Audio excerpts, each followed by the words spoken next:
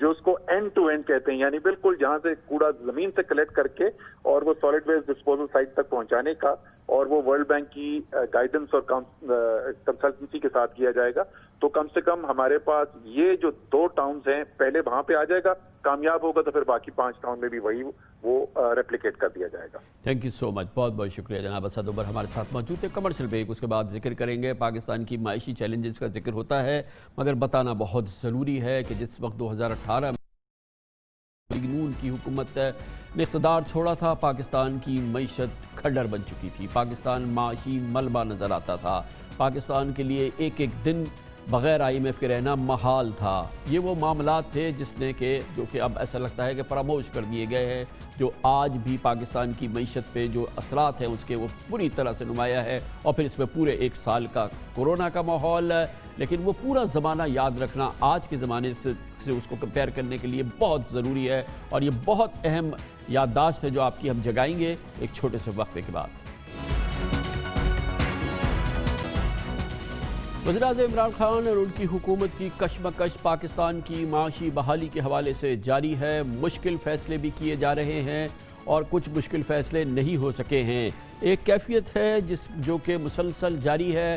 کوشش یہ ہے کہ ملک کی معیشت بحال ہو. یقیناً سمت درست نظر آ رہی ہے. IMF اور FATF کے ساتھ ایک ساتھ ڈیل ہو رہی ہے. IMF کے پروگرام کو فی الحال کیونکہ کووڈ ہے وہ اس وقت سسپینڈڈ ہے یا اس وقت رکا ہوا ہے، اور وہ اس حوالے سے بھی بہرحال پاکستان اور IMF کے مذاکرات مسلسل جاری رہتے ہیں. FATF سے بھی لگتا ہے کہ پاکستان اب نکلنے کے قریب ہے. یقیناً بہت اچھی پیش رفت ہو چکی ہے. یہ سب کیفیت ہے، مگر اس بات سے کسی کو انکار نہیں ہے کہ جب PTI کی حکومت نے اقتدار سنبھالا تھا سن 2018 میں، تو اس وقت پاکستان کی معیشت تباہی سے دوچار تھی. بعض ماہرین کے نزدیک معاشی کھنڈر تھا جو اس وقت پاکستان کی معیشت کی کیفیت نظر آتی تھی. مسلم لیگ نون کی جانب سے اس کو سخت تنقید کا اس وقت PTI کی حکومت کا سامنا تو ہے، جبکہ حقیقت یہ ہے کہ موجودہ حکومت کو معاشی مسائل میں جکڑا پاکستان ملا تھا، کیونکہ جب مسلم لیگ نون کی حکومت گئی تھی سن 2018 میں تو پیچھے معیشت کا ایک ملبہ نظر آتا تھا. اسی دور حکومت میں، یعنی کہ مسلم لیگ نون کی دور حکومت میں میگا کرپشن اور منی لانڈرنگ کی وجہ سے پاکستان عالمی سطح پر مشکوک ہوا اور فیبرری 2018 میں FATF کی گرے لسٹ میں شامل ہو گیا، جو پاکستان کی معیشت کے لیے وبال جان، اس کے امیج کے لیے وبال جان ثابت ہوا. یہ بھی اہم بات ہے کہ نواز حکومت نے اپنے اقتدار حکومت کے اختتام سے پہلے ملک کو IMF کے دروازے پہ پہنچا دیا تھا. تمام ماہرین اس بات پر متفق تھے کہ اب پاکستان کو فوری طور پہ IMF جانا چاہیے. پاکستان کی معیشت متحمل نہیں ہو سکتی اپنے پاؤں پہ کھڑے ہو، اور اسی لیے پاکستان کو فوری IMF کے دروازے پہ جانا چاہیے. اور اس کی وجہ یہ تھی کہ معیشت کی زبوں حالی عیاں تھی. الیکشن کے مہینے جولائی 2018 میں ملک کی زر مبادلہ کے مجموعی ذخائر صرف 15 ارب 70 کروڑ ڈالر رہ گئے تھے، جن میں سرکاری ذخائر صرف 9 ارب ڈالر یعنی 3 ماہ کے امپورٹ بل کے برابر تھے. مئی 2018 میں قومی اسمبلی میں بجٹ سیشن کے دوران تحریک انصاف کے رکن اسمبلی اسد عمر نے زر مبادلہ کے ذخائر تیزی سے گر رہے ہیں کے بارے میں کہا تھا اور تجارتی خسارہ بھی بڑھتا جا رہا ہے. اس موقع پر اس وقت کے وزیر خزانہ مفتاح اسماعیل نے بھی کسی حد تک اس بات کی تائید کی تھی، جو کہ اس بات کی غمازی کرتی ہے کہ صورتحال انتہائی دگرگوں تھی. ایک طرف تو پاکستان کے جو ذخائر ہیں، فورن کرنسی کے ریزرو جو ہیں وہ تیزی سے گر رہے ہیں. 8 ارب ڈالر کی اس میں کمی آ گئی جب سے IMF پروگرام ختم ہوا ہے. ساتھ ہی ساتھ وہ ریزرو جو کم ریزرو ہمارے پاس رہ گئے ہیں، 10.7 بلین ڈالر رہ گئے ہیں اسٹیٹ بینک کے اس وقت، اس میں سے بھی 7 سے 8 ارب ڈالر اس وقت جو ہے وہ شارٹ ٹرم کمرشل بورنگ ہے. ہم تو اتنے انتہائی خطرناک صورتحال کے اندر آ چکے ہیں کہ the Titanic is about to hit the iceberg. Asad صاحب نے ایک دم صحیح پوائنٹ آؤٹ کیا ہے sir, at a situation which is of some concern اور perhaps more than some concern کہ our reserves have not been at the level they were last year. They have gone down and the current account deficit is a serious problem. I've mentioned this before in the house. Hopefully we will avoid that iceberg that you refer to. I'm trying to, but it is a Titanic and it's very difficult to steer it away from that iceberg. کوئی کہ مفتاح اسماعیل اب اس بات کو دہراتے نہیں ہیں. اس وقت انہوں نے صاف یہ بات کہی تھی کہ یقیناً صورتحال کہیں زیادہ تشویشناک ہے. اب اس حوالے سے جب بھی اور اب بھی معاشی ماہرین کہتے رہے ہیں کہ پاکستان تحریک انصاف کی حکومت کو ایک معاشی وبال اپنے ورثے میں ملا تھا، اور یقیناً موجودہ معاشی صورتحال کو اس پس منظر میں جانچنا ضروری ہے۔ مختلف ماہرین معاشیات اس حوالے سے اپنے تبصروں میں، اپنے گفتگو میں اس کا ذکر کرتے رہتے ہیں۔ آج بھی اخبار ڈان میں نامور ماہر معاشی امور جناب ثاقب شیرانی کا ایک مضمون شائع ہوا ہے، جس میں اکنامک مینجمنٹ کے حوالے سے، اور جس میں انہوں نے مسلم لیگ نون کے دور حکومت کی معاشی ابتری کا احاطہ بھی کیا ہے۔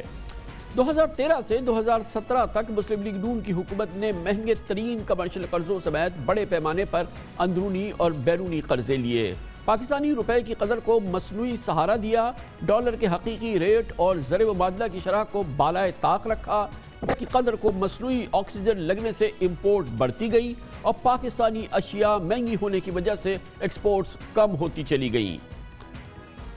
جناب ثاقب شیرانی نے اپنے مضمون میں لکھا کہ مسلم لیگ نون کے 5 سالہ دور حکومت میں ہی ملک میں بیلنس آف پیمنٹ کے بحران نے جنم لیا۔ 2013 سے 2018 میں ملکی امپورٹس میں ڈالر کے تناسب سے 35% سے زائد اضافہ ہو گیا۔ ایکسپورٹ سیکٹر کو بڑے پیمانے پر امپورٹ پر سبسڈی دی گئی۔ اس کے علاوہ یہ بھی تحریر کیا ہے، انہوں نے کہا کہ مسلم لیگ نون کے 5 سالہ دور حکومت میں ملکی ایکسپورٹس بڑھنے کے بجائے 5% کم ہو گئی۔ امپورٹ بلز اور ادائیگیوں میں عدم توازن ایسے وقت میں تھا جب عالمی منڈی میں خام تیل کی قیمت $118 فی بیرل سے کم ہو کے $34 فی بیرل تک آ گئی تھی۔ گویا کہ ایک نادر موقع تھا پاکستان کی معیشت کو سدھارنے کے لیے، مگر اس کا بڑا حصہ صرف کر دیا گیا ڈالر کی قدر کو مصنوعی طور پہ ایک جگہ پر رکھنے کے لیے۔ بیرل تک کا تیل ہو گیا تھا، مگر پاکستان کی معیشت کو اس کا قاطر خواب فائدہ نہیں ہوا۔ 2018 تک ہماری ایکسپورٹس کے درآمدی بل میں مجموعی 55% کے بجائے صرف 38% ادائیگی کر رہی تھی جو ہمارے ایکسپورٹس تھی، اور امپورٹ ایکسپورٹ میں عدم توازن کی وجہ سے معیشت کو ملک کی تاریخ کا سب سے بڑا یعنی کہ $20 ارب کے کرنٹ اکاؤنٹ کا خسارہ برداشت کرنا پڑا۔ پاکستان کا کرنٹ اکاؤنٹ ڈیفیسٹ $20 بلین ہو گیا تھا، جو دنیا اس بات کی گواہی دے رہی تھی کہ پاکستان کی معیشت تباہی کے راستے پہ چل رہی ہے، اور یہ وہ خسارہ تھا جو ملک کی جی ڈی پی کا 6.3% بنتا ہے۔ مسلم لیگ نون کی حکومت کے اختتام سے قبل ہم نے ملک کے معاشی ماہرین سے نواز حکومت کی کارکردگی کے بارے میں انٹرویوز کیے تھے، اور جو اس وقت کی معاشی کیفیت تھی اس کی عکاسی ان انٹرویوز میں بارہا ہوتی تھی۔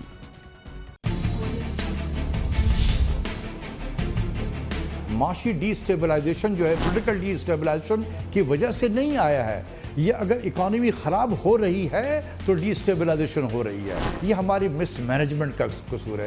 اکنامک ایمرجنسی یعنی کہ بیلنس پیمنٹ ایمرجنسی لاگو کرنی چاہیے۔ پاکستان کی تاریخ میں کبھی بھی تجارتی خسارہ جو ہے وہ 32 یا 33 ارب ڈالر سالانہ نہیں ہوا۔ پاکستان کی تاریخ میں کبھی 5 سال متواتر مسلسل جو ڈکلائن ہے ایکسپورٹ میں آ رہا ہے۔ بجٹ کا ڈیفیسٹ، کرنٹ اکاؤنٹ کا ڈیفیسٹ ریکارڈ لیول پہ پہنچ چکے ہیں۔ پچھلے سال والیوم آف امپورٹس میں 20% اضافہ ہوا ہے، جو ہمارے ہسٹری میں بہت کم ہوا ہے، اس لیے کہ امپورٹس بہت چیپ ہو گئے ہیں۔ ہماری اپنی ڈومیسٹک انڈسٹری بری طرح سے مار کھا رہی ہے۔ ایکسپورٹس پر ہمیں اسٹرکچرل مووز کرنے ہیں along with depreciation۔ ہمارا سب سے بڑا چیلنج ہے وہ کرنٹ اکاؤنٹ ڈیفیسٹ ہے۔ ہمارا امپورٹ کا بل بڑھتا جا رہا ہے، ہمارا ایکسپورٹ میں ڈکریز ہے، اور ہمارا ریمیٹنسز پر ریلائنس بہت زیادہ ہے۔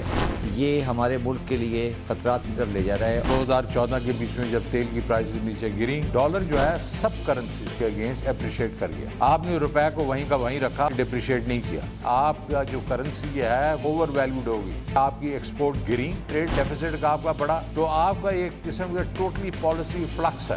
جو IMF کا پروگرام تھا وہ اس میں کوئی بیسک ریفارمز نہیں ہوئی، نہ FBR کی ریفارمز ہو سکی، نہ آپ کے انرجی سیکٹر کی کوئی ریفارمز ہوئی، نہ آپ کی ایز آف ڈوئنگ بزنس میں کوئی ریفارمز آئیں۔ Current account deficit 6% of GDP جو ہے، یعنی $18 بلین تک جا رہا ہے۔ یہ تو بالکل ایک فری فال والی سی کیفیت ہے۔ بجٹ ڈیفیسٹ تو 7% کی طرف جا رہا ہے۔ 1480 ارب روپے کا بجٹڈ خسارہ تھا جو 2400 ارب روپے کے اوپر جا رہا ہے۔ اتنا تو کبھی تفاوت ہوا نہیں۔ سن 2013 میں ہمارا ٹریڈ ڈیفیسٹ جو تھا وہ تقریباً $20 بلین تھا، جو آج بڑھ کے $32 بلین ہو گیا۔ اس کا بڑھنا جو ہے یہ بہت ہی تشویشناک بات ہے۔ یہ آپ نے گواہیاں سنی، یہ پاکستان کے ممتاز بزنس اور معاشی ماہرین ان سے منسلک لوگ اس وقت کی کیفیت کو اجاگر کر رہے تھے جو آپ نے دیکھا۔ آج جناب ثاقب شیرانی کے مضمون میں بھی تحریر ہے۔ 2012-13 میں قرضوں پر سود کی ادائیگی 991 ارب روپے تھی، جو 2017-18 تک 51% بڑھ کے 1500 ارب روپے ہو گئی تھی۔ بے پناہ قرضے تو بہت لیے، لیکن معاشی اصلاحات اور ٹیکس کا دائرہ کار بڑھانے کے لیے کچھ نہیں۔ ایکسچینج کا من تعیناتی ہوئی، جس کو کہ بہت ہی اس پہ تنقید ہوتی رہی، ریگولیٹرز کی غیر جانبداری متاثر ہوتی رہی۔ مسلم لیگ نون کی حکومت میں 4 سال جناب اسحاق ڈار نے معاشی طور پہ اپنا شو برقرار رکھا۔ اس کے بعد مفتاح اسماعیل صاحب وزیر خزانہ بنے اور انہوں نے انکم ٹیکس کی شرح تقریباً آدھا کر دی، اس وقت جبکہ پاکستان کی معیشت ایک شدید چیلنج سے دوچار تھی۔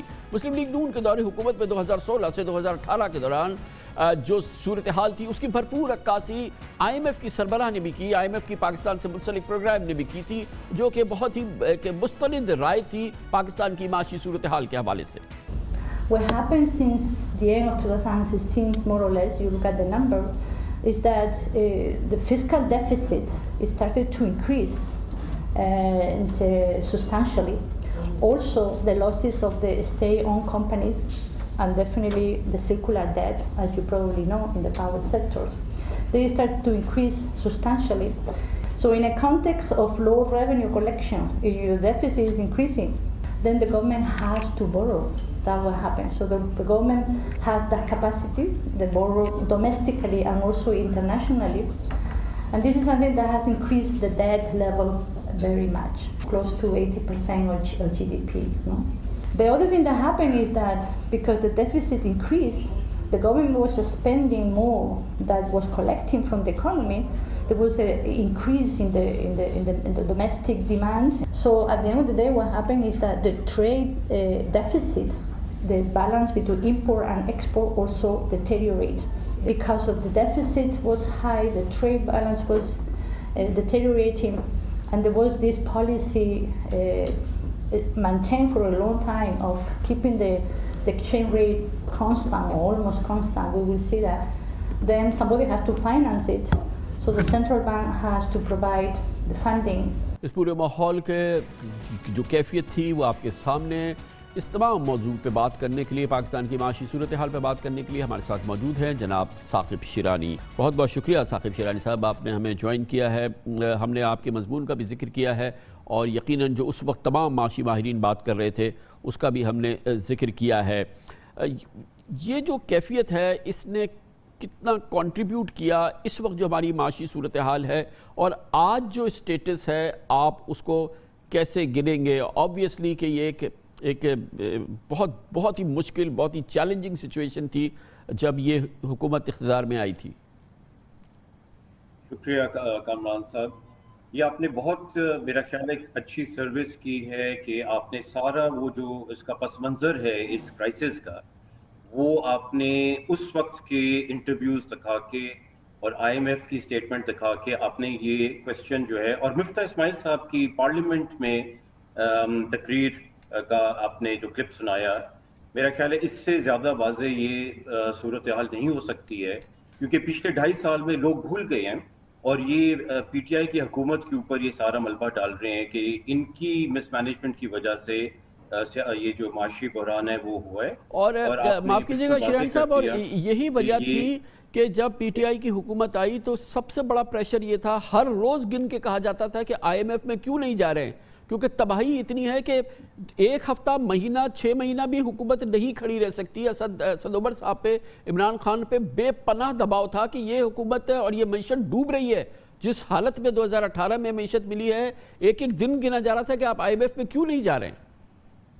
بالکل، تو آج کے جو مسائل ہیں یہ ان کا براہ راست تعلق ہے یہ جو پیچھے پی ایم ایل حکومت جو ہے انہوں نے جو معاشی پالیسیاں فالو کی، کیونکہ آج کے جو بڑے مسائل ہیں وہ کیا ہیں؟ بیسیکلی افراط زر ہے، اور اکانومی ابھی کہہ بھی نہیں سکتے کہ بیٹھی ہے، ماشاءاللہ سے ابھی جو ہے وہ اس کے نمبرز اچھے ہیں، مومنٹم آ رہا ہے، بٹ افراط زر کا جو پرابلم ہے اور ہماری جو ڈیٹ کا جو پرابلم ہے، یہ دونوں کا تعلق ہے کہ اس حکومت نے جو بوروئنگ کی، ایکسپینسو بوروئنگ کی، آج ہمیں اس کی ادائیگیاں کرنی ہیں، اور 2018 میں جو وہ ایکسچینج ریٹ کا حال چھوڑ گئے تھے، اس کی وجہ سے جو ایکسچینج ریٹ میں ایڈجسٹمنٹ کرنی پڑی یا ہوئی، ہم نے تو کرنی بھی نہیں پڑی، یہ آٹومیٹک تھی کیونکہ زر مبادلہ کے ذخائر ختم تھے پاکستان کے پاس، تو وہ جو ایڈجسٹمنٹ ہوئی اس کی وجہ سے لہر آئی پوری مہنگائی کی جو آج تک ہم بھگت رہے ہیں، اور دوسرا جو ہے اس کی وجہ سے ہمارے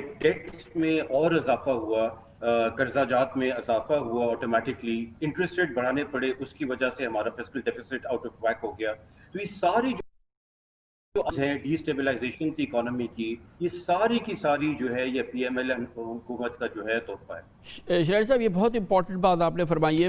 یہ بہت کہا جاتا ہے کہ دیکھیں ہم جب تھے تو ڈالر 106 روپے کا تھا، اور 106 روپے ڈالر رہا 2018 سے 19 سے 18.5 سے لے کے، اور پھر پتہ نہیں معاف کیجیے گا 2013 سے 2017 تک، اور پھر جب مفتاح اسماعیل صاحب آئے انہیں ریپڈ جو ہے پھر اس کی ڈیپریسیشن کرنی پڑی. اس کی کہانی بتائیے نا کہ اس کی کیا کاسٹ تھی کہ ڈالر 106 روپے کا ملتا تھا اور ملتا رہا کئی سالوں تک. بڑا اچھا سوال ہے کامران صاحب، کیونکہ میرا خیال ہے بہت ضروری ہے کہ یہ ہم لوگوں کو بتائیں کہ اس کی کاسٹ کیا تھی. پہلی کاسٹ یہ تھی جو میں نے آج کے مضمون میں بھی لکھا ہے کہ امپورٹرز کو جہاں 160 کا ڈالر ملنا چاہیے تھا ان کو 105 کا ڈالر مل رہا تھا، تو وہ تو بڑے خوش تھے اور بے تحاشا امپورٹس کر رہے تھے. جہاں ہمارے ایکسپورٹرز کو ان کی کاوشوں کے لیے 160 روپے ملنے تھے ان کو 105 روپے مل رہے تھے. تو ایکسپورٹرز جو ہیں وہ ان کی مارکیٹس میں جو ہے وہ obviously ان کا رسائی کم ہو رہی تھی. تو یہ ایک پرابلم کھڑا ہو رہا تھا. دوسرا پرابلم یہ تھا کہ جو ہمارے زر مبادلہ کے جو ذخائر جمع ہو رہے تھے وہ ڈار صاحب 2 ارب ڈالر تقریباً خرچ کر رہے تھے مارکیٹس میں پھینک کے ڈالر کو مصنوعی اس پہ اپنی جگہ پہ رکھنے کے لیے، روپے کو. تو یہ اوور ویلیوڈ ایکسچینج ریٹ کا جو نقصانات ہیں وہ دوسرا اس کا یہ ہوتا ہے جو ہم نے جیسے دیکھا کہ آپ اس کو ہولڈ آف کر سکتے ہیں کچھ سالوں کے لیے جب آپ بورو کر رہے ہیں مارکیٹس میں، آپ کی رسائی ہے مارکیٹس میں، مگر ایک سٹیج پہ جا کے جب آپ کی بوروئنگ لمٹ ختم ہو جاتی ہے تو پھر اس کا جو اثر ہے وہ نظر آنا شروع ہو جاتا ہے. ایکسچینج ریٹ میں، مارکیٹس میں ایڈجسٹمنٹ ہوتی ہے اور آپ کے زر مبادلہ کے ذخائر بہت تیزی سے دوبارہ گرنا شروع ہوتے ہیں. تو یہ اس کے جو ہے بنیادی طور پہ. شاہد صاحب اس کی کاسٹ بتائیے، جو کہ میرے خیال میں جو کرنٹ اکاؤنٹ ڈیفیسٹ جو تھا وہ جو 20 ارب 25 ارب 26 ارب ڈالر پہ پہنچ گیا تھا، یہ کتنی گریو چیز ہے. جو 2018 میں پاکستان کا ڈیفیسٹ جو تھا وہ اس لیول پہ آ گیا تھا جو ہسٹوریکلی کبھی نہیں دیکھا گیا. 20 25 24 ارب ڈالر کا خسارہ تھا. اس کی یہ کتنا گریو معاملہ ہے، تھوڑا سا ہمارے ناظرین کو سمجھائیے. تو کامران صاحب جیسے آپ کو معلوم ہے کہ ہمارا کرنٹ اکاؤنٹ کا خسارہ 20 ارب ڈالر تھا اور بیرونی جو قرضہ جات کی ادائیگیاں تھیں اس سال تقریباً 7 سے 8 ارب ڈالر تھی. تو دونوں کو ملا کے جو خسارہ بنتا ہے وہ تقریباً 27 سے 28 ارب ڈالر کا اس سال تھا. اس کا مطلب ہے کہ اور اس وقت ہماری جو ایکسپورٹس تھیں وہ تقریباً 23 ارب ڈالر کی تھی اور ریمیٹنسز ملا کے. تو باقی جو ہم نے اس کو پورا کرنا تھا یہ بیسکلی ہمیں یہ ڈالرز 28 ارب ڈالر چاہیے تھے ہمیں اپنے جو ادائیگیاں کرنے کے لیے اس سال. اس میں امپورٹس بھی شامل تھیں، اس میں باقی ساری ہماری جو قرضہ جات شامل تھیں. تو 28 ارب ڈالر جو ہے پاکستان کی جو بورنگ ہوتی ہے وہ سالانہ تقریباً جو میکسیمم ہوتی ہے وہ 5 سے 6 ارب ڈالر سے زیادہ نہیں ہو سکتی ہے. تو باقی سارا جو ہے وہ ہمارے فورن ایکسچینج ریزروز کو گرا کے وہیں سے ہم پورا کر سکے تھے. تو اس لیے جو ہے یہ دیوالیہ تھا بیسکلی. جب یہ حکومت آئی، پی ٹی آئی کی حکومت آئی، تو بیسکلی پاکستان جو ہے ایکسٹرنل اکاؤنٹ کے حوالے سے ایک دیوالیہ کی سچویشن میں تھا. بینک کرپٹ ہو چکا تھا پاکستان. اگر صحیح نمبرز کے لحاظ سے دیکھیں تو پاکستان بینک کرپٹ تھا. یہ فرمائیے گا کہ یہ کتنی امپورٹنٹ بات ہے، یہ جو ایک اور بہت ہی گروسم نمبر ہے کہ 5 سال پاکستان کی ایکسپورٹ نہیں بڑھی، گویا کہ وہ نیگیٹیوٹی رہی ہے پورے 5 سال میں. جس جگہ پہ 2013 میں ایکسپورٹس کڑی تھی 2018 میں بھی اسی جگہ پہ 5 سال بعد پی ایم ایل این کی حکومت ایکسپورٹس چھوڑ کے گئی. بالکل. تو یہ دیکھیں میں آپ کو شاید یاد ہو، ایک تو میں یہ اپنے مضامین میں پوائنٹ آؤٹ کرتا رہا، پھر میں ڈار صاحب کے ساتھ میری جو انٹریکشن ہوتی تھی ان کو میں بارہا میں نے بھی اور بہت سارے ہمارے جتنے بھی میرے دوست ہمارے دوست ہیں اکانومسٹ سب نے ڈار صاحب کو اس کی نشاندہی کی تھی کہ یہ پاکستان کی معیشت کے لیے بہت خطرناک ہے، خاص طور پہ ایکسپورٹ سیکٹر کو اب تباہ کر رہے ہیں اور ہمارے انڈسٹریل سیکٹر کو تباہ کر رہے ہیں. کیونکہ صرف ایکسپورٹس کی بات نہیں ہے، جیسے ڈاکٹر پاشا نے بیچ میں آپ نے کلپ دکھایا،